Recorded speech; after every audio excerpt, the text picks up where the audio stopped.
Yo, what's up mga kachika and welcome back to my YouTube channel at sa aking Facebook page.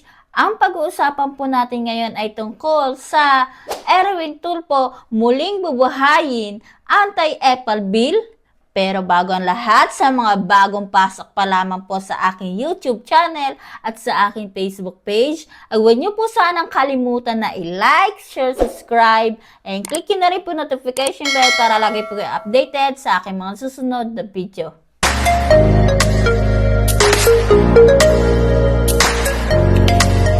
Ayon sa balita dito sa source natin sa Abante TNT, ito po babasahin po natin at bibigyan lamang po natin ng kaunting reaksyon. Umpisahan na po natin mga kachika. Isusulong ni Senador Erwin Tulfo ang isa na namang anti-Apple bill na naglalayong pigilan ang mga politiko na sumali sa pagmamahagi ng anumang tulong pinansyal ng gobyerno sa mamamayan. So, ayun nga mga kachika, no? Gusto niyang pigilan ang mga politiko na sumali sa mga pamamahagi ng anumang tulong pinansyal. So, ipagpatuloy pa natin mga kachika. Nakapaloob sa 2026 General Appropriation Act ang probihisyong ito, pero nais ni Tulfo na i-institutionalize sa pamamagitan ng Senate Bill number 1445 na nauna niyang inihain sa Senado. So, yun nga mga kachika, di ba? Narinig nyo naman. Ito, pakinggan natin ang sinabi ni Erwin Tulfo, mga kachika. I will file a law or bill soon para matigil na yan na walang politiko mamahagi ng financial assistance. Bakit mo bibigyan yung politiko ng medical assistance for indigent program or MAIP at assistance to individuals in crisis situation or AICS? Diretsuhin mo constituent mo sa Department of Social Welfare and Development o DSWD. Pahayag ni Tulfo sa isang press conference. Dagdag pa niya, dapat talaga matapos tayo doon. Di mo naman pera yan. Bakit mo aangkinin? Ikaw pa mamimigay. Ikaw pa mag-aabot. Na hindi mo naman pera yon. O diba mga kachika? Doon pa lang, bakit nga ba aangkinin ang hindi kanya? Kapag ba hindi sa inyo ay dapat ba angkinin? Ipagpatuloy pa natin.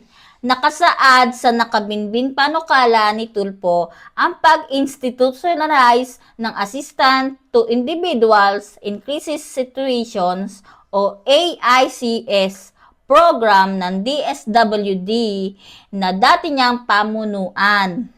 Sa ilalim ng panukala, ipagbabawal ang mga opisyal o kawani ng gobyerno na makialam sa pagpapatupad o paghahatid ng serbisyo o pondo ng AICS sa mga kwalipikadong benepisyaryo. So, yun nga mga kachika, diba? Pinagbabawal lang nga po yan. Yung mga palihim na nagbibigay ng financial assistance. Di umano, di ba mga kachika? Ipagpatuloy pa natin. Sino mang lalabag sa panukalang anti-Apple bill ay maharap sa suspension o pagtanggal sa kanyang tanggapan. Yun ang dapat tama, di ba? Sino naman lalabag doon? So, yung mga kachika, yun ang dapat gawin. Kung sino man ang lalabag sa anti-Apple bill ay mapaparusahan. Ipagpatuloy pa natin. Sabi pa ni Tulfo, tinamaan ka ng lintik. Bakit mo ilalagay ang pangalan mo Hindi mo naman pera yon. Suspindihin ka muna habang imbestigahan ka para sa stop this once and for all.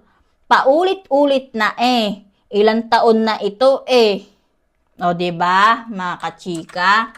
Paulit-ulit nga naman na nangyayari yon. Dapat sa mga yan, mga kachika, ay binibigyan ng leksyon.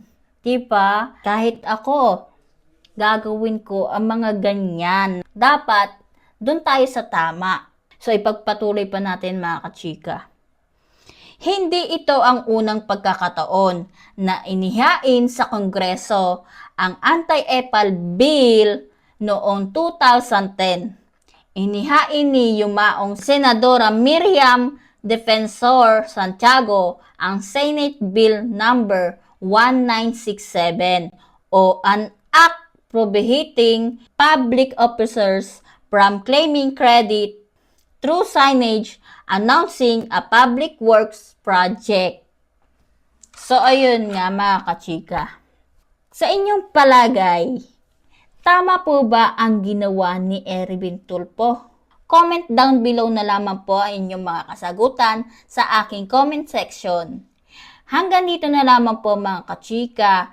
Muli, ako po pala si Queen Magnus ang nagsasabing tulong lang, one love lang, and God bless, keep safe. Ingat po. Bye! Thanks for watching. Don't forget to like, comment, and share, and subscribe.